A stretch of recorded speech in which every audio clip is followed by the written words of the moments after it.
waktu si Farhana ni nak tidur, dia ternampak pula susuk tubuh perempuan yang seakan-akan sedang menyangkung ni tadi betul-betul berdiri dekat tingkap bilik dia. "Yang, awak kenapa?" dia kata kan. Dia pandang ke arah cermin. Di dalam cermin ni susuk tubuh isteri dia, tapi sedang senyum ke arah isteri dia.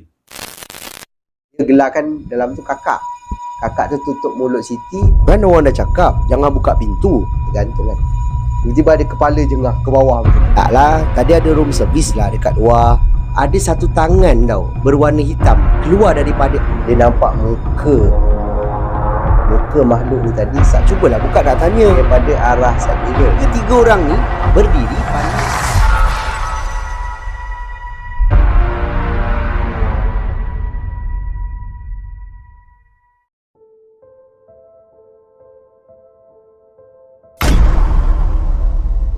Assalamualaikum dan salam sejahtera. Selamat kita bertemu kembali di dalam satu lagi episod di Sembang Kopi. Bertemankan saya, storyteller kegemaran anda, Hanif Abdul Halim. Terima kasih diucapkan kepada anda semua yang dah pun subscribe dan terus menyokong channel saya ni. Dan yang mana anda semua yang baru je sampai ke Sembang Kopi ni pun, saya nak ucapkan selamat datang. Saya doakan anda semua yang menonton video ni dipermudahkan segala urusan anda semua dan dimurahkan rezeki yang barokah. Untuk kisah seram kita pada video kali ini, seperti biasa, saya akan kongsikan dengan anda beberapa kisah seram yang dikongsikan kepada saya dan pada saya menarik untuk kita dengarkan. Suka saya ingatkan, jangan terlalu percaya dengan kisah-kisah seram yang bakal diketengahkan. Anggap sajalah kisah-kisah ini hanyalah satu hiburan semata-mata. Jadi, tanpa membuang masa lagi, get your coffee, jom aku story.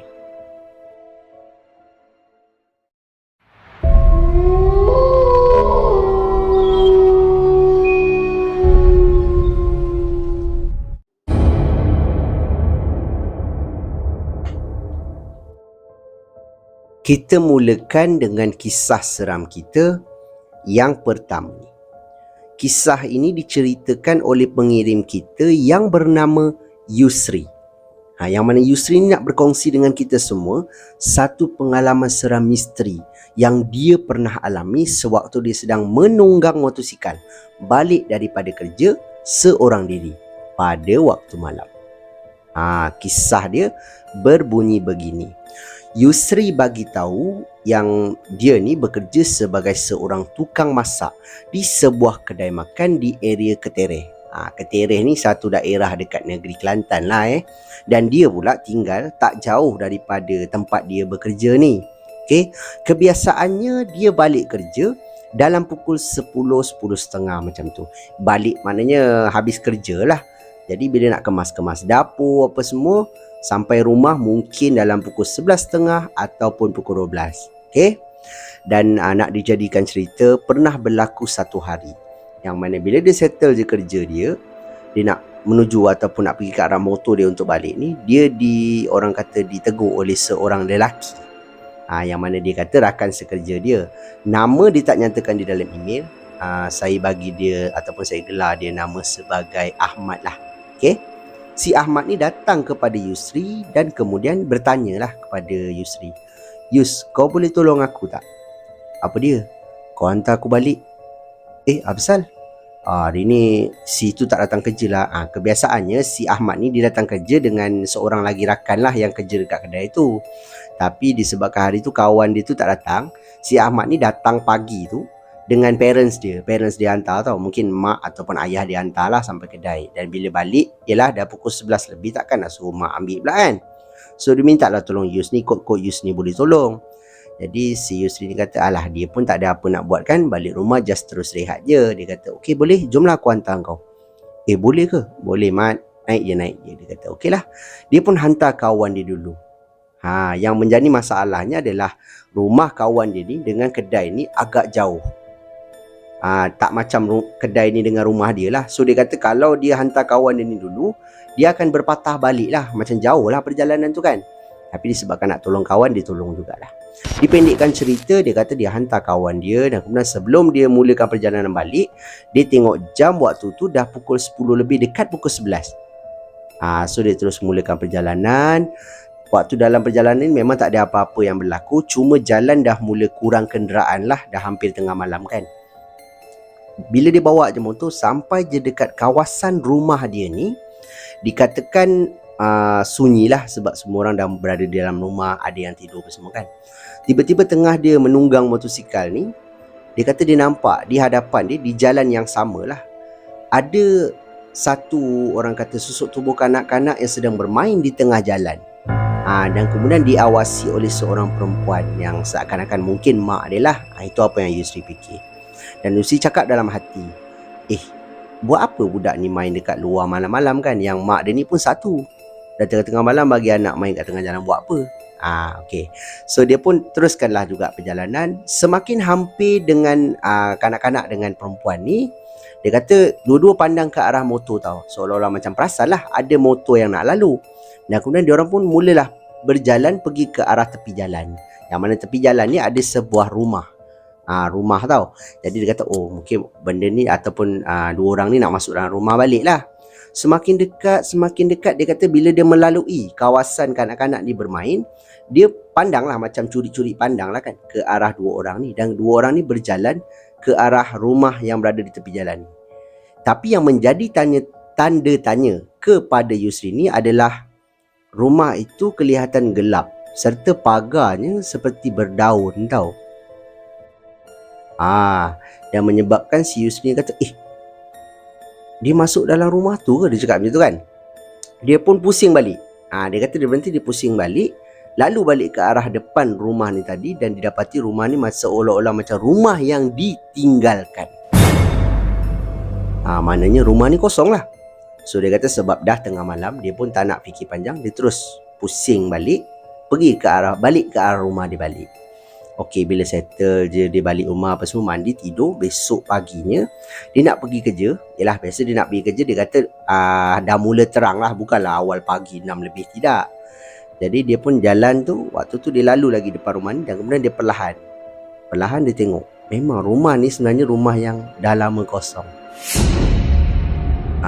Sebab dia punya pagar dia pun dah ada, orang kata, rumput-rumput yang berjurai ataupun daun-daun lah yang dah berjurai. Dalam rumahnya ada 2 biji kereta. Dikatakan ada kereta dekat dalam rumah ni yang ditinggalkan macam tu je. Jadi dia pun okey lah, teruskan perjalanan, pergi ke kerja macam biasa. Menjadi tanda tanyalah kepada Yusri ni, ke mana perginya dua orang tu. Sebab dia tak nampak pun dua orang ni patah balik ke. Dia kata dia tak nampak. Dia pusing balik, benda tu dah tak ada dekat tepi jalan kan. Mungkin ini adalah satu gangguan penampakan lah. Pada saya ini adalah gangguan penampakan. Cuma benda tu tak menyerang dia lah kan. Just dia ternampak dan kemudian dia tegur pula kan. Tegur, apalah dua orang ni buat kat tengah-tengah jalan, macam tu kan. Mujurlah, tidak ada sebarang gangguan yang teruk, hanya gangguan penampakan yang biasa sajalah. Itulah pengalaman seram yang dikongsikan oleh pengirim kita ni, iaitu Yusri.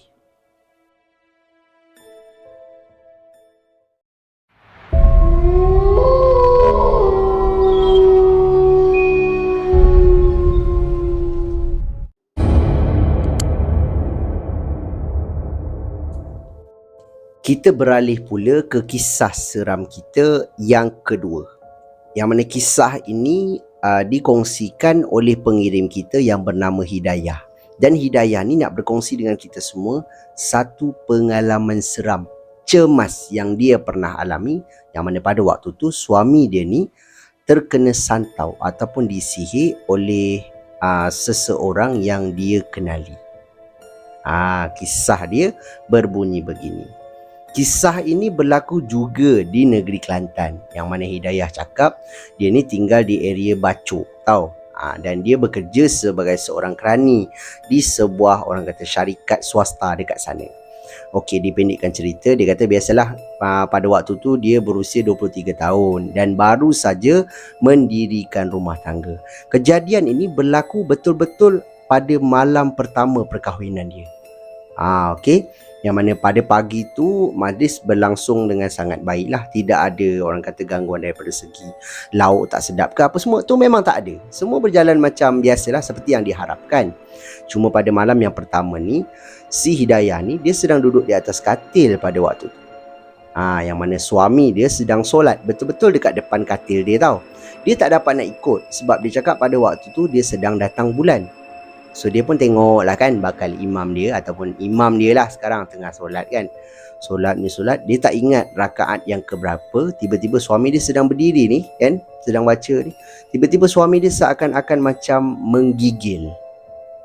Menggigil tau. Dan kemudian dalam keadaan dia menggigil ni, cubalah panggil suami dia kan. Abang, contoh kan, Kelantan, Abeh lah. Beh okey tak Beh? Beh? Macam tu kan. Tiba-tiba suami dia rebah. Daripada berdiri tegak ni rebah, terbaring terus tau. Bingkas bangun si Hidayah ni pergi ke arah suami dia. Dan kemudian muka suami dia pada waktu tu pucat tau. Dan kemudian keadaan badan seolah-olah kejang. Terus dia panggil adik-beradik dia. Dan kemudian ayah dia pun ada datang. Angkat suami dia, bawa pergi ke hospital. Tapi yang peliknya, bila sampai ke hospital, doktor cek dan sebagainya, tidak pun ada penyakit yang serius ke yang menyebabkan dia sampai boleh rebah. Jadi dia pun bawa balik apa semua. Dalam masa beberapa minggu, suami dia ni punya badan seakan-akan macam bengkak. Pipi bengkak, tangan bengkak tau. Dan kemudian tak boleh bangun, baring je.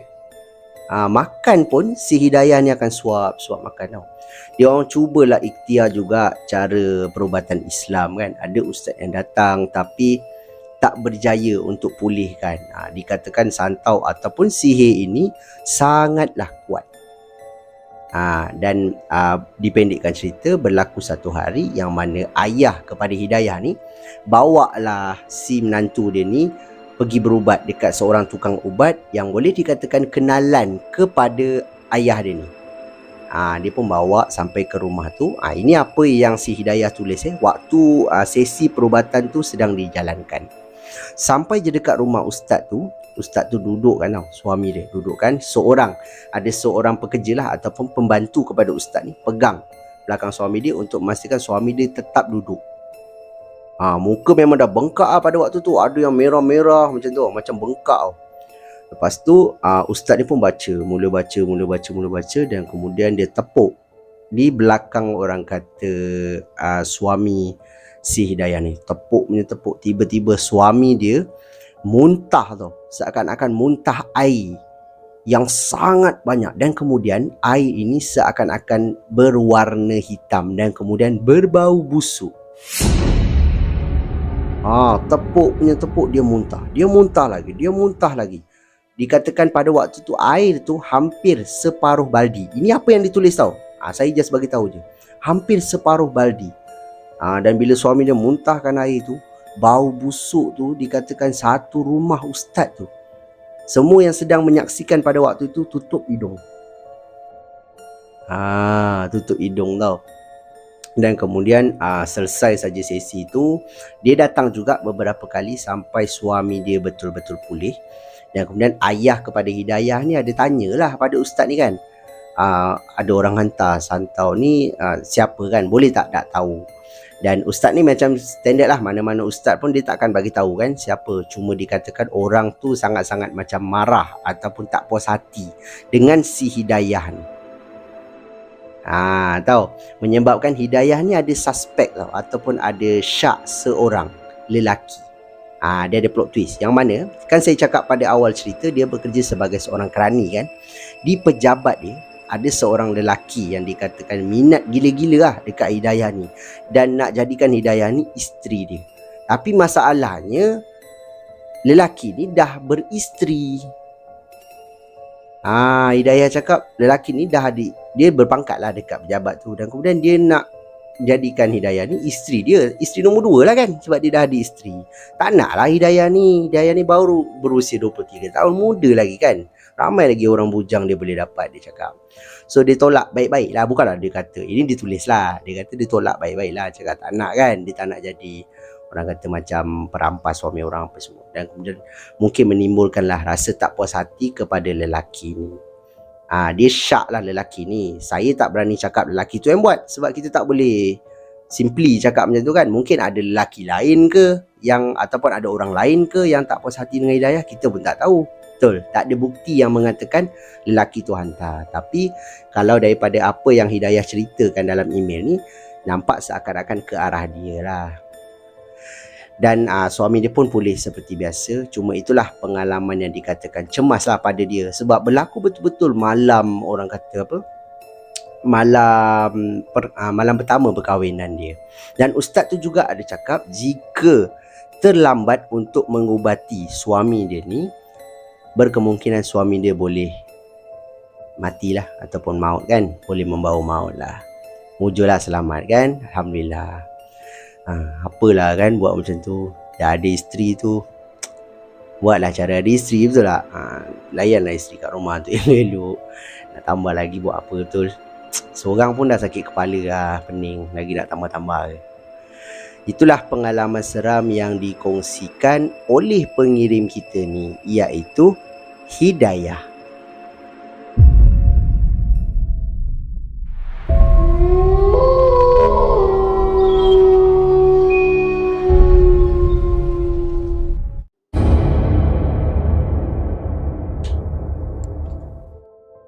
Kisah seram kita yang ketiga ni pula dialami oleh pengirim kita yang bernama Farhana. Yang mana Farhana ni nak berkongsi dengan kita semua satu pengalaman seram penampakan yang dia pernah alami, yang mana pada waktu tu dia baru saja berusia 5 tahun. Kisah dia berbunyi begini. Farhana bagi tahu di dalam email yang dia ni tinggal ataupun tinggal di Kajang, Selangor. Rumah dia dekat Kajang, dan kemudian dia ada 3 beradik, yang mana 2 orang abang dan kemudian dia anak yang terakhir lah. Dia tinggal berlima dalam rumah tu. Abang dia berusia 12 tahun seorang, yang nombor 2 berusia 11 tahun. Dan menjadi kebiasaan setiap kali petang kan, budak-budak akan pergi bermain di taman. Macam tu. Abang-abang dia akan pergi main bola, yang dia pula akan main dekat taman permainan lah dengan kawan-kawan dia. Ayah dia dah pesan awal-awal, kalau pergi main petang-petang, balik kalau boleh sampai rumah sebelum maghrib. Maknanya dah nak dekat maghrib, dah mula nak gelap, dah boleh balik lah macam tu. Tapi kebiasaannya, kalau abang-abang dia yang keluar, abang-abang dia akan balik on time. Dia ni yang susah, dia kata. Farhana ni bila dia dah jumpa kawan-kawan dia, dia jenis liat nak balik. Puaslah abang ni, diorang ni pujuk-pujuk, jomlah balik, tapi dia tak nak balik. Dipendekkan cerita, pada hari kejadian seram ni berlaku, dia main dengan kawan dia lah kan. Main, dia tak nak balik. Sorang-sorang kawan dia balik. Mula beransur kan. Dan kemudian tinggal lah hanya bertiga je. Dia bermain bertiga dengan 2 orang lagi kawan dia, main dekat area Gelongso. Tengah dia main-main ni, langit dah mula biru lah ni. Dan kemudian dia dengar azan maghrib berkumandang. Time ni dia terkejut dah. Alamak, dah azan, balik mesti ayah dia marah. Dia cakap macam tu kan. Dia teruslah cakap dengan kawan dia, bye aku balik dulu lah. Okey, kawan-kawan dia ni pun teruslah berjalan balik. Tapi kawan-kawan dia ni rumah sebelah taman je. Sebelah taman permainan. Yang dia ni pula kena berjalan kaki agak jauh juga. Jarak di antara rumah dia dengan taman ni lebih kurang anggaran lah dalam 50 meter macam tu. Jadi dia terpaksalah berjalan kaki, melintas jalan dan sebagainya. Dia kata dia sampai je dekat abang dia 2 orang ni. Abang dia dah duduk dekat bangku dekat taman ni, muka dah lain dah. Sebab dia tahu balik mesti kena marah dengan ayah dia kan. Okey, dia pun tak apalah, cakap abang dia, jomlah bang kita balik. Jom. Daripada tadi abang ajak kau tak nak balik, dia kata kan. Jom lah kita balik. Dia pun macam berlari-lari anak lah, melintas jalan apa semua kan. Waktu dia nak pergi ke arah rumah dia kata dia akan melalui banyak rumah. Taman perumahan, betul tak? Rumah dia pula mungkin di bahagian tengah-tengah ke, dia tak tulis lah. Jadi dia kena melalui banyak rumah tau. Waktu dia tengah berjalan ni, dia kata dia ternampak di sebuah rumah yang dikatakan rumah ni seakan-akan memang ada orang lah, ada kereta pada waktu tu. Dan kemudian depan rumah, orang kata teres kan, ataupun rumah taman, kan ada tempat orang buang sampah kan, selalu letak tong sampah dalam tu. Dia nampak di atas tembok itu seperti ada ada satu susuk tubuh perempuan yang sedang menyangkung di atas tembok tu. Dan kemudian waktu dia orang melintasi rumah ni, benda tu tengok je ke arah Farhana ni tau. Menyebabkan Farhana dia nampak, dia kata dia tak adalah lari sebab bentuk dia memang macam perempuan, seorang perempuan, bukanlah macam Pontianak ke. Dia kata tak, cuma dia nampak memang perempuan menyangkung dekat atas tu, tengok ke arah Farhana ni yang sedang berjalan. Dia pun jalan sampai saja ke arah rumah dia. Dia masuk je rumah, memang kena marah lah kan, abang-abang dia kena marah. Dan abang-abang dia cakap juga Farhana ni tak nak balik apa semua. Abang dia kena pukul. Dan kemudian dia katakan dia pun masuk terus pergi mandi apa semua. Malam tu, ini waktu malam dikatakan pada waktu malam, waktu si Farhana ni nak tidur, dia ternampak pula susuk tubuh perempuan yang seakan-akan sedang menyangkung ni tadi betul-betul berdiri dekat tingkap bilik dia. Menyebabkan si Farhana ni menangis dan kemudian dia demam lah. Biasalah budak-budak memang kalau nampak memang demam je lah kan ceritanya. Dia pun dikatakan demam dan kemudian dia cerita pada parent dia apa yang berlaku, dan dia jadikan itu satu pengajaran lah pada dia. Dia tak adalah balik lambat lagi kan lepas tu. Sebab dah ternampak benda macam tu. Boleh dikatakan itu memang bukan orang lah. Siapa yang nak berdiri dekat atas tembok tu kan. Maghrib pula tu memang, dan abang-abang dia pula tak ada pun lari ke sebab ternampak benda tu. Maknanya ada kemungkinan si Farhana ni saja yang nampak. Abang-abang dia yang berada di depan ni tak nampak. Macam tu. Memang yalah, bahayalah, betul tak? Maghrib, waktu lah maghrib orang suruh duduk dalam rumah, betul. Jangan balik lewat sangat. Itu mujur lah kan, orang kata dia tak adalah ikut sampai masuk dalam rumah ke apa, tak ada. Tapi gangguan tu sampai ke rumah juga kan. Dia jengah dekat tingkap dan sebagainya. Jadi itulah pengalaman seram penampakan yang dialami oleh pengirim kita ni, iaitu Farhana.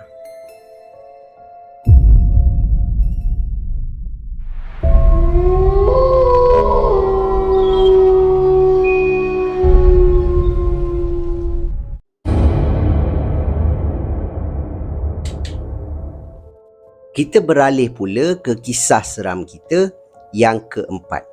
Yang mana kisah ini dikongsikan oleh pengirim kita yang ingin dikenali sebagai Aziz. Yang mana Aziz ni nak berkongsi dengan kita semua satu pengalaman seram gangguan yang dia pernah alami sewaktu dia stay back ataupun balik lambat dekat pejabat tempat kerja dia. Kisah dia berbunyi begini. Okey, sebelum saya mulakan kisah, saya cerita sikit berkenaan dengan kerja dia.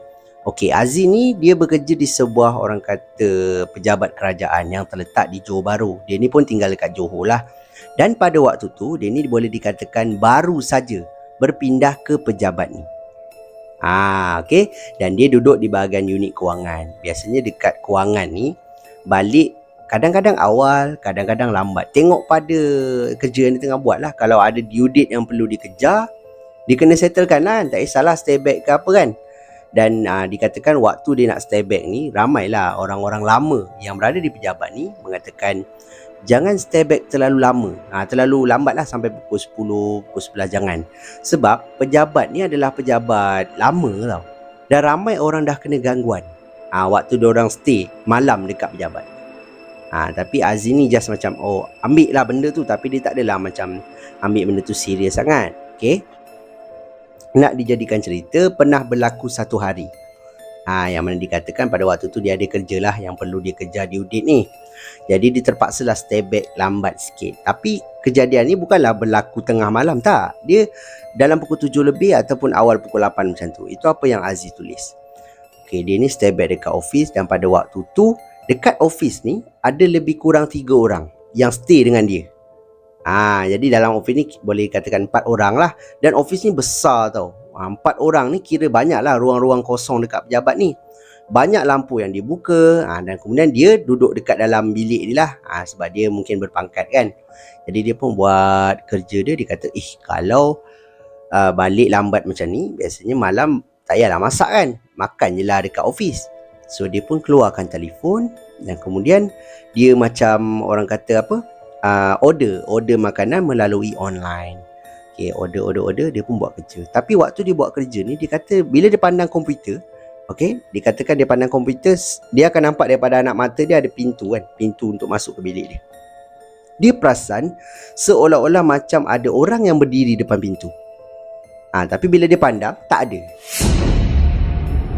Tahu, bila 2-3 kali dia dah kena macam tu, dia keluar daripada bilik dia dan kemudian dia pandang ada 3 orang staff yang agak jauh daripada dia. So dia kata, tadi ada sesiapa ke nak masuk bilik? Dia cakap macam tu kan. Siapa puan? Bilik-bilik. Ada sesiapa nak masuk bilik saya ke? Dia cakap macam tu kan. Tak ada. Kita orang semua kat sini. Okey lah, kita apa. Si orang kata apa? Si Aziz ni pun masuklah balik dalam bilik, sambung buat kerja.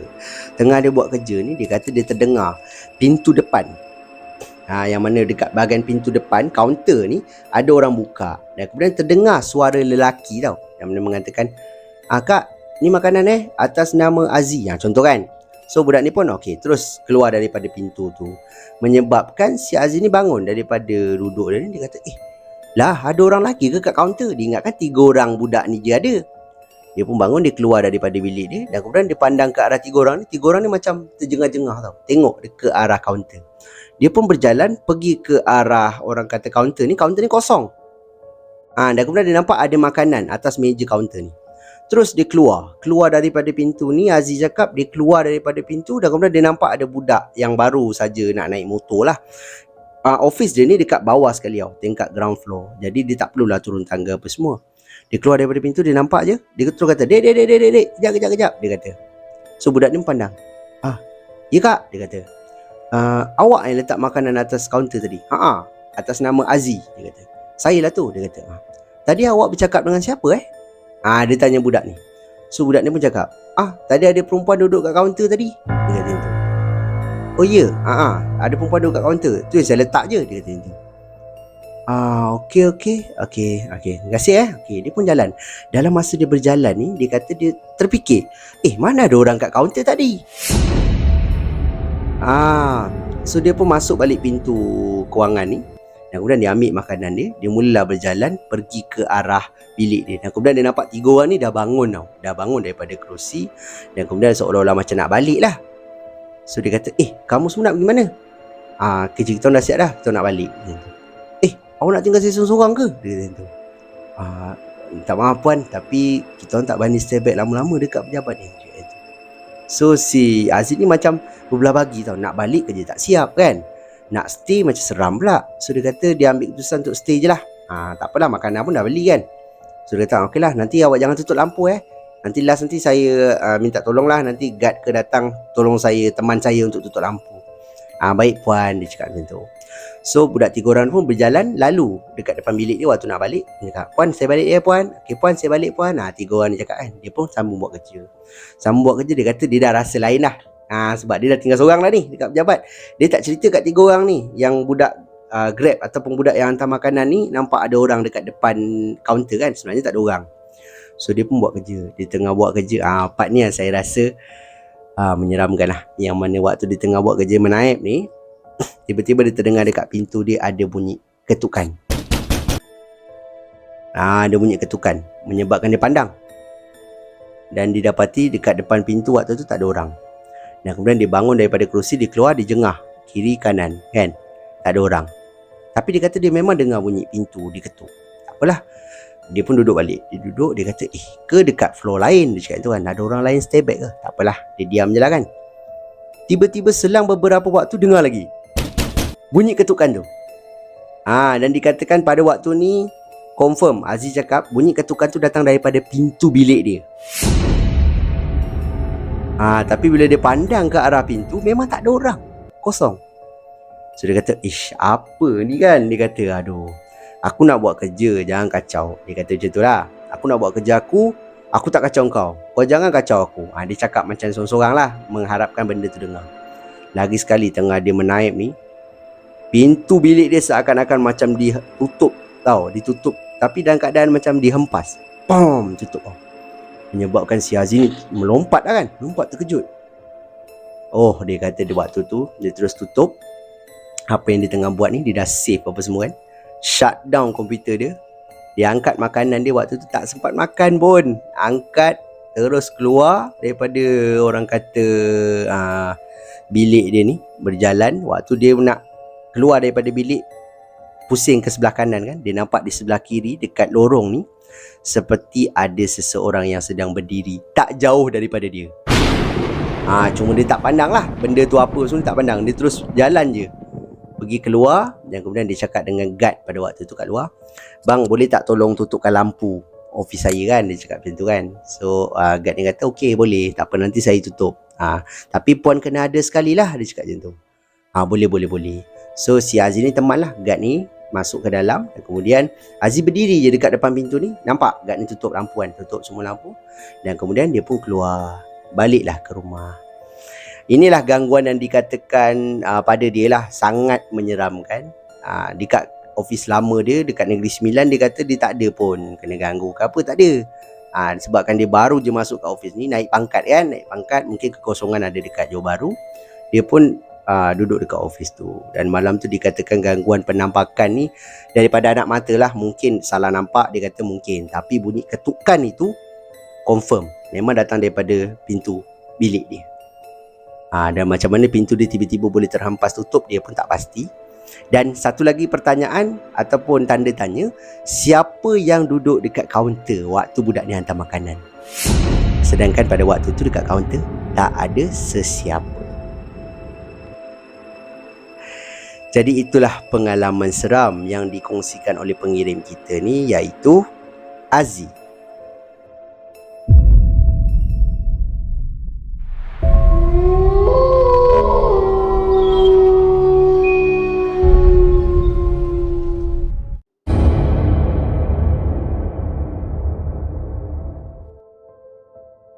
Sampailah masa untuk kisah seram kita yang terakhir untuk video kita pada kali ini.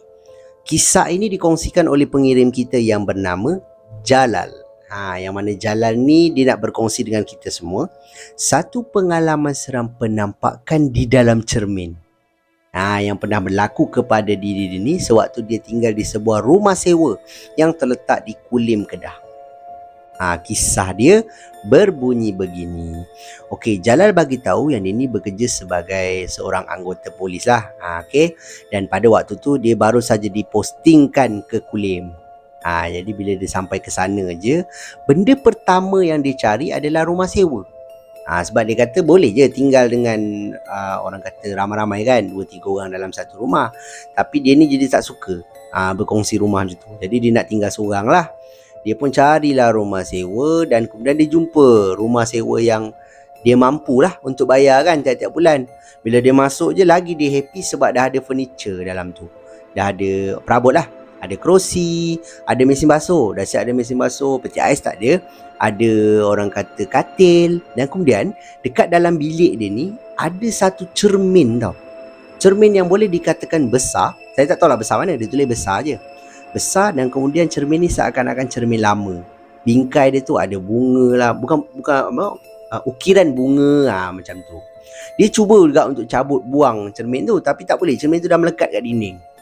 So nak tak nak dia kata pakailah kan, apa nak pening-pening cabut pula. Dia pun pakai dan tinggal kat rumah tu. Pada awalnya tak ada gangguan pada awal-awal dia duduk ni, dan kemudian selang beberapa bulan dia kata macam boring pula tinggal seorang-seorang kan. So dia pun berbual dengan rakan sekerja dia yang mana satu balai dengan dia. Ada 2 orang ni nak join duduk dengan dia. So dia orang pun duduklah dengan si Jalal ni kan. Duduk selang 2 tahun lepas tu, Jalal ni berjumpa dengan orang kata apa, pilihan hati dia, dan kemudian dia pun nak mendirikan rumah tangga lah.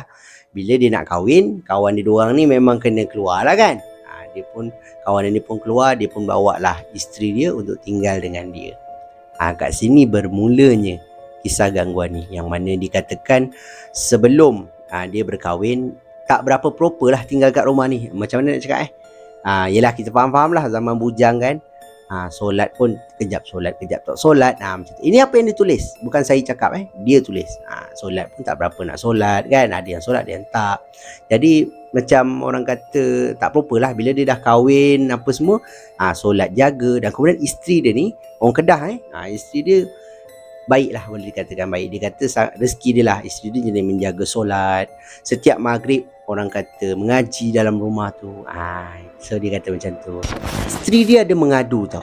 dekat si Jalal ni lah, yang mana dia kata setiap kali kalau isteri dia lepas mandi lah kan, lepas mandi nak sikat rambut ke apa dekat cermin ni, isteri dia rasa macam tak sedap, macam cermin ni macam ada sesuatu aura yang tak best. Ini apa yang dia cakap dekat Jalal. Cuma yelah Jalal ni anggota polis kan, so dia macam tak ada apalah, awak punya perasaan je tu, dia tu kan, janganlah fikir sangat. Dia cakap dengan isteri dia macam tu. Tapi isteri kata, betul bang, saya tengok dia pun ni cermin lama, abang tak boleh buang ke? Tolonglah abang buang kan, tukar dengan cermin lain lah. Tak boleh, cermin ni dah lekat dekat dinding, dia cakap tu. Warna lama dah lekat dekat dinding, so nak buat macam mana kan? Okey lah, isteri cakap. Cuma isteri memang rasa macam tak best bila cermin tu ada dekat situ. Pernah berlaku gangguan, yang mana gangguan ini sama-sama tau. Gangguan pertama ni, yang mana si Jalal ni, dia terbangun daripada tidur dan kemudian dia duduk. Dia kata dia duduk sebelum dia nak bangun untuk mandi untuk pergi kerja kan. Dia bangun, dia kata dia duduk, dia pandang ke arah cermin ni, seakan-akan macam ada satu susuk tubuh yang sedang duduk juga di sebelah dia. Dan kemudian isteri dia sedang baring.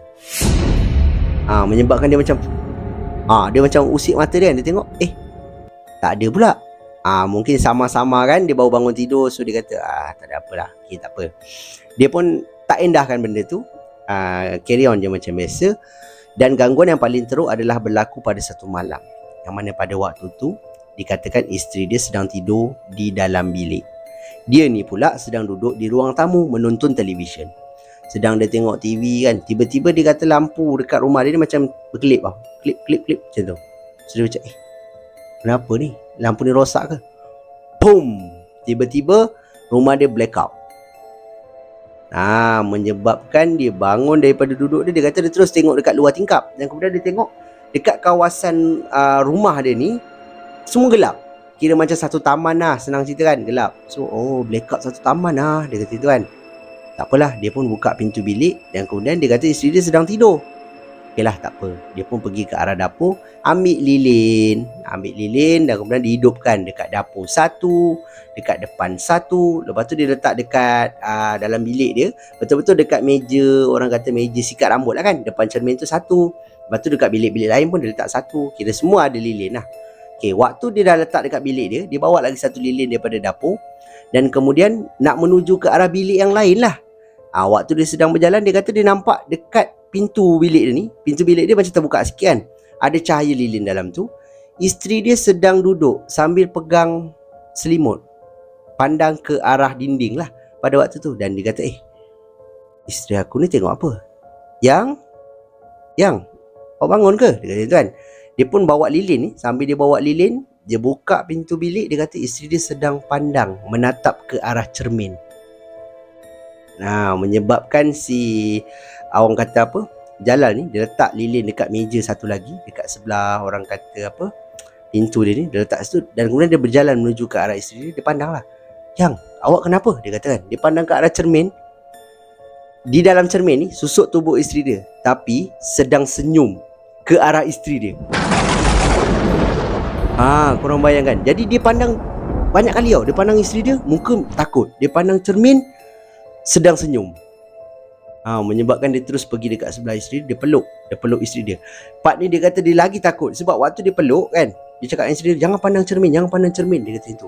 Bila dia pandang dekat cermin, susuk tubuh yang dia peluk ni kan, sedang senyum, pandang ke arah dia. Korang bayangkan. Dia pun kan, bila dia pandang cermin ni, benda tu senyum pandang dia. Dia pandang balik isteri dia. Isteri dia muka sedang takut kan, dia pandang balik cermin, tapi susuk tubuh kat cermin ni sedang senyum kat dia, muka isteri dia. Part ni dia kata dia tarik isteri dia untuk bawa keluar daripada bilik. Dan kemudian waktu dia berjalan nak turun dari katil pun, susuk tubuh tu tak berganjak. Susuk tubuh tu still duduk, macam duduk pegang selimut kan, senyum, pandang ke arah dia, macam ikut. Macam tu, dia nak turun daripada katil kan, kepala benda tu ikut. Korang bayangkan, dia pun duduk dekat ruang tamu dan kemudian isteri dah menggigil-gigil. Isteri tak menjerit, isteri menggigil je. Dia keluar daripada rumah dia dan kemudian dia panggil lah jiran sebelah rumah dia kan. Jiran dia datang apa semua. Baik, dia ceritakanlah apa yang berlaku, gangguan dalam rumah dia. Dan kemudian malam tu juga dia settlekan, dia panggil ustaz apa semua kan. Bila ustaz datang, cubalah pulihkan isteri dia punya semangat, sebab isteri dia macam dah orang kata lemah semangat lah waktu tu. Cuba juga baca sampailah isteri dia semakin okey. Dan kemudian mak mentua dia dengan ayah mentua dia datang bawa isteri dia balik ke rumah mak mentua dia. Mungkin rumah mak mentua dia tak jauh kot daripada rumah dia, bawa. Jadi dia tinggal seorang lah dekat rumah tu dengan ustaz tu kan. Ustaz tu pun baca dalam rumah dia. Dan jalan ni cakap dengan ustaz ni, isteri saya dia mengadu yang cermin ni seakan-akan macam ada aura yang lain. Boleh tak ustaz tengok-tengok kan, macam tu kan. Ustaz dia pun baca dan kemudian ustaz ni cakap dia tak ada rasa apa-apa pun pada cermin ni. Dia kata macam tu. So, oh ya ke? Tapi macam ada sesuatu dalam rumah ni yang tak suka. Tak suka kamu duduk dekat sini. So, ustaz ni tanya dia balik, awak tinggal dekat sini berapa lama? Saya tinggal dah dekat 2 tahun dah ustaz. Cuma baru-baru ni je lah isteri saya masuk kan. Oh ya ke? Itulah isteri saya masuk apa semua. Solat dalam rumah kan. That's why mungkin benda tu tak suka. Mungkin sebelum ni dia tinggal dengan kawan-kawan dia, ialah mungkin ada yang solat dia hantar kan. Jadi benda tu macam tak terganggu sangat. Tapi bila isteri dia mengaji dalam rumah tu, solat apa semua, jaga, dia macam panas tau.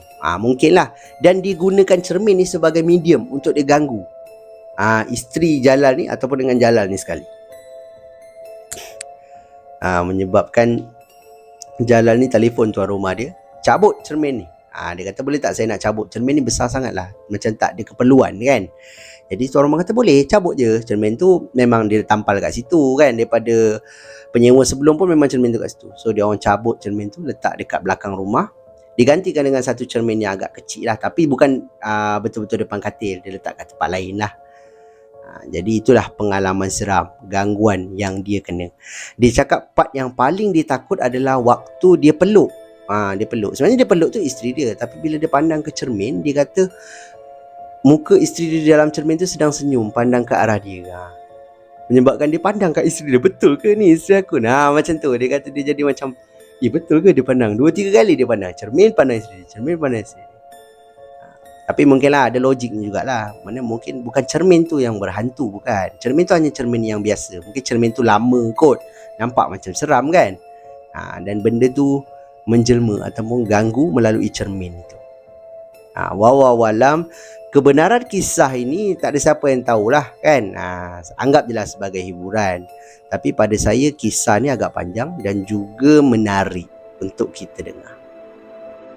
Jadi itulah pengalaman seram yang dikongsikan oleh pengirim kita ni, iaitu Jalal. Jadi itu sajalah kisah seram kita untuk video kita pada kali ini. Pada pendapat anda macam mana? Dalam kesemua kisah yang saya kongsikan dengan anda ni, mana satu kisah yang paling menyeramkan? Anda boleh tinggalkan pendapat anda di ruangan komen dekat bawah. Dan yang mana anda semua yang ada kisah-kisah seram dan sudi berkongsi dengan saya dan juga semua penonton-penonton Sembang Kopi, anda bolehlah kirimkan ke alamat email Sembang Kopi ataupun Telegram Sembang Kopi, yang mana alamat email dan juga link Telegram saya memang dah tinggalkan siap-siap di ruangan description dekat bawah. Minta maaf sangat-sangat, saya sepatutnya post video ni pada hari Isnin. Saya kena record dan post pada hari Isnin lah. Tapi saya tak sempat nak buat. Saya terpaksa post hari ni juga. Adalah tugas-tugas lain saya kena lakukan. Yelah, dalam saya membuat konten, tugas saya sebagai seorang suami pun tak boleh nak diketepikan kan. So saya adalah tugas yang saya perlu ni. Jadi saya mohon maaf lah jika ada yang tertunggu-tunggu. Hari ni baru saya sempat untuk post video ni dan terima kasih lah diucapkan kepada anda semua yang sudi meluangkan masa menonton video saya daripada mula sampailah ke ujung ni. Saya sangat-sangat hargai. Dan yang mana anda semua yang baru je sampai ke Sembang Kopi ni, sekiranya anda suka dengan cara penyampaian saya, anda terhibur dengan kisah-kisah seram yang saya kongsikan dengan anda ni, saya hargai sangat-sangat. Kalau anda dapat bantu saya, bantu channel saya dengan tekan butang like, butang subscribe dan juga butang loceng supaya anda tak akan terlepas apa-apa video yang saya akan upload lagi lepas ni. Akan ada banyak lagi kisah seram yang saya akan kongsikan di dalam channel saya ni. Itu sajalah daripada saya. Kita jumpa lagi di video yang akan datang. Thanks for watching. Assalamualaikum. See ya.